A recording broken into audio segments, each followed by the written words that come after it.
Olá, seja bem-vindo a este canal, dedicado a alunos do ensino fundamental e médio com dificuldades em entender conceitos básicos de matemática. Aqui, eu vou revisar tudo aquilo que um dia você já viu na escola, mas não aprendeu direito. Espero sinceramente que você encontre neste canal um valioso auxílio aos seus estudos e as respostas à maioria das suas dúvidas.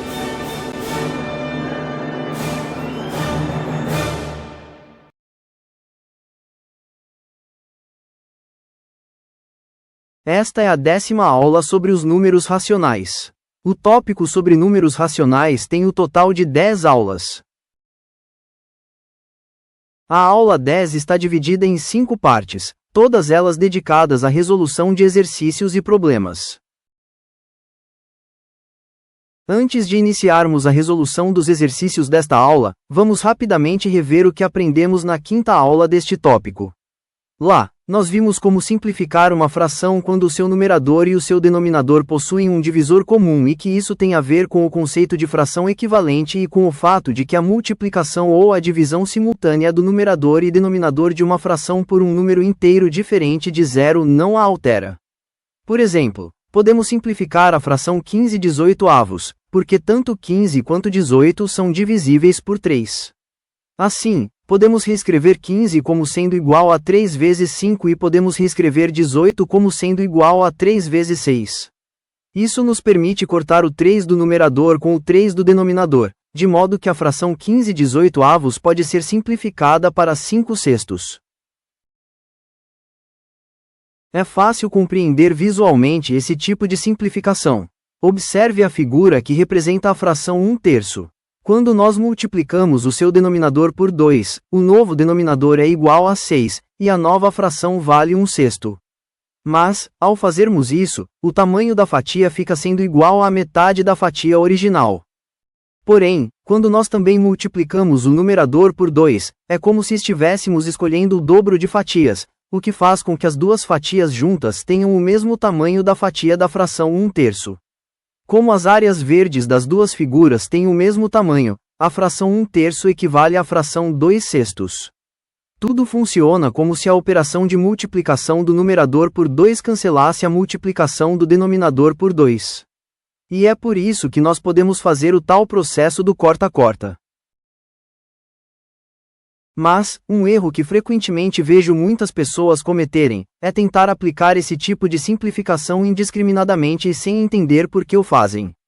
Por exemplo, na fração mostrada na tela, o numerador é igual a 1 mais 4 e o denominador é igual a 3 mais 4. Pelo fato de que ambos possuem o número 4, essas pessoas desavisadas acreditam, apressadamente e sem pensar direito, que podem sair cortando esse 4 para, felizes da vida, dizer que essa fração se simplifica para 1/3. E isso é um completo absurdo e está totalmente errado.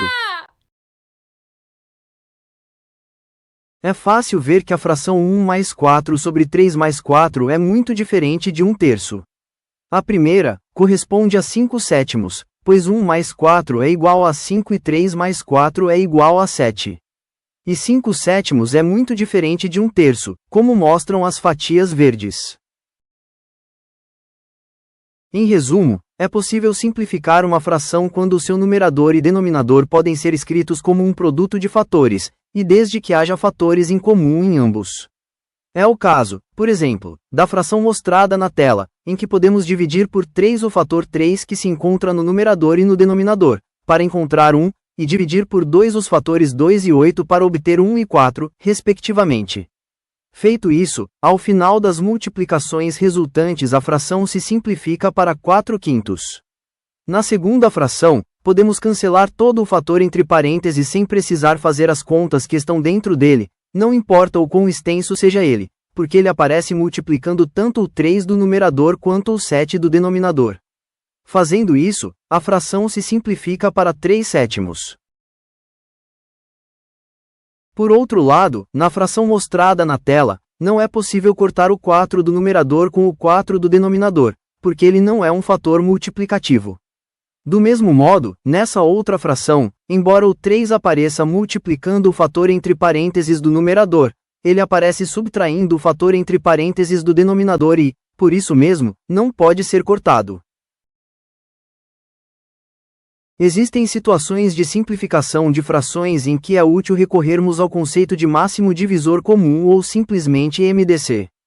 Como o próprio nome já diz, o MDC é o maior número que divide, sem deixar resto, um determinado conjunto de números. Por exemplo, o máximo divisor comum entre 630 e 462 é 42. 630 dividido por 42 é igual a 15, e 462 dividido por 42 é igual a 11.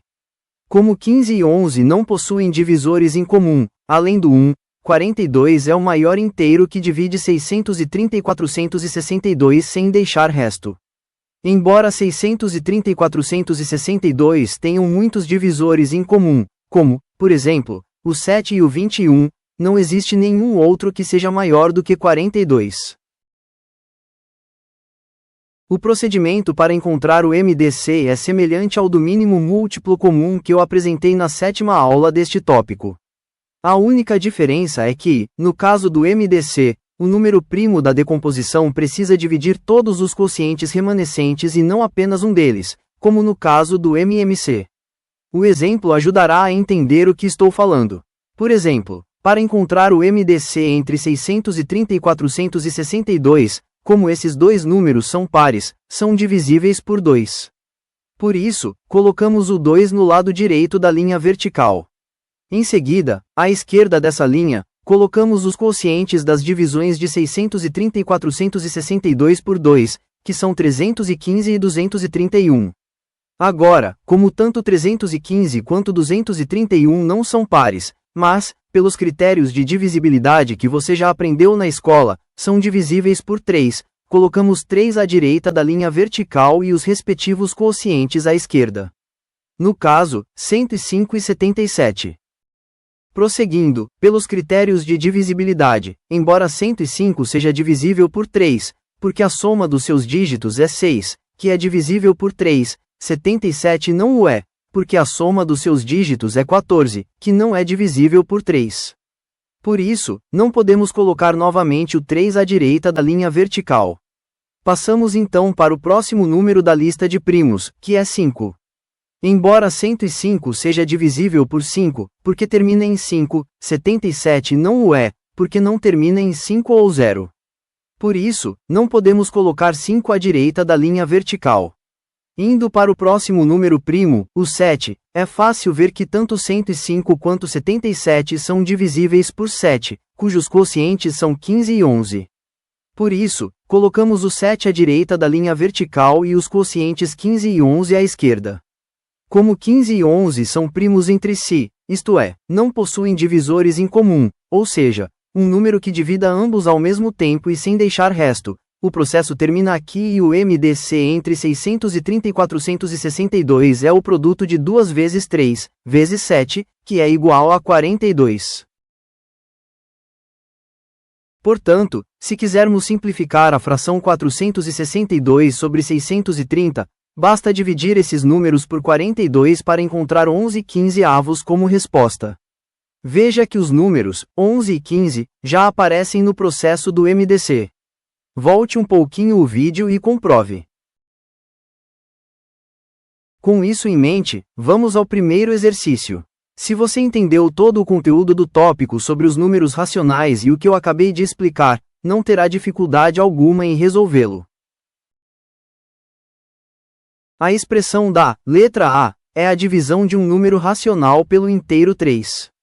Como já sabemos das aulas anteriores, 3 é o mesmo que 3 sobre 1. Assim, reescrevendo o 3 como sendo 3 sobre 1, a expressão se transforma na divisão de 2/5 por 3 sobre 1, isto é, se transforma na divisão entre dois números racionais que, como já aprendemos na 9ª aula deste tópico, é feita conservando-se a primeira fração e multiplicando-a pelo inverso da segunda. Portanto, a nossa expressão fica 2/5 multiplicado por 1/3, que, como já aprendemos na 9ª aula, é feita multiplicando-se os numeradores e os denominadores. Assim, o resultado de 2/5 dividido por 3 é igual a 2/15. A expressão da letra B é a divisão do inteiro 2 pelo número racional 5/3. Podemos reescrever 2 como sendo 2 sobre 1, que isso em nada afeta a expressão. Feito isso, a expressão se transforma na divisão de 2 sobre 1 por 5/3, isto é, se transforma na divisão entre dois números racionais que, como já aprendemos na 9ª aula deste tópico, é feita conservando-se a primeira fração e multiplicando-a pelo inverso da segunda. Portanto, a nossa expressão fica 2 sobre 1, multiplicado por 3/5, que, como já aprendemos na 9ª aula, é feita multiplicando-se os numeradores e os denominadores. Assim, o resultado de 2 dividido por 5/3 é igual a 6/5. A expressão da letra C é um número racional em que tanto o numerador quanto o denominador são expressões envolvendo números racionais. Expressões como essa podem ser feitas tratando separadamente o numerador e o denominador que se encontram entre parênteses. Como 2 e 3 são primos entre si, podemos aplicar a multiplicação cruzada, ou o método borboleta, visto na 5ª aula deste tópico, para efetuar a adição de 3 meios com 1/3 que aparece no numerador. Como resultado, obtemos que 3 meios mais 1/3 é igual a 11/6. Fazendo o mesmo com o denominador, obtemos que 1 meio menos 1/3 é igual a 1/6. Assim, a nossa expressão original se transforma em 11/6 dividido por 1/6 que, como já sabemos, é feita conservando-se a primeira fração e multiplicando-a pelo inverso da segunda fração. Após a simplificação do 6 com o 6, obtemos 11 como resposta. Para simplificar a fração da letra D, nós vamos recorrer ao MDC entre 306 e 357. Fazendo o processo ensinado um pouco atrás neste vídeo, encontramos 51 como o MDC desses dois números. Portanto, devemos dividir 306 e 357 por 51. Feito isso, o novo numerador passa a ser 6 e o novo denominador passa a ser 7. Veja que, como esses números 6 e 7 já aparecem no processo do MDC, nem é preciso fazer a divisão de novo para encontrá-los. Agora é com você. Pause o vídeo e simplifique as expressões mostradas na tela. Novamente, eu insisto com você. É pura perda de tempo apenas ficar assistindo aulas de matemática, se você mesmo não tentar resolver exercícios como estes. Matemática só se aprende praticando. Você quer realmente aprender matemática? Então resolva os problemas propostos. Desta vez, eu apenas vou indicar as respostas. Concluímos a segunda parte da 10ª aula do tópico sobre os números racionais. Se chegou até aqui, meu muito obrigado. Espero que você tenha aprendido ou relembrado o assunto. Na aula seguinte continuaremos com a resolução de problemas com números racionais, em particular as adições telescópicas de frações. Estude bastante e até lá!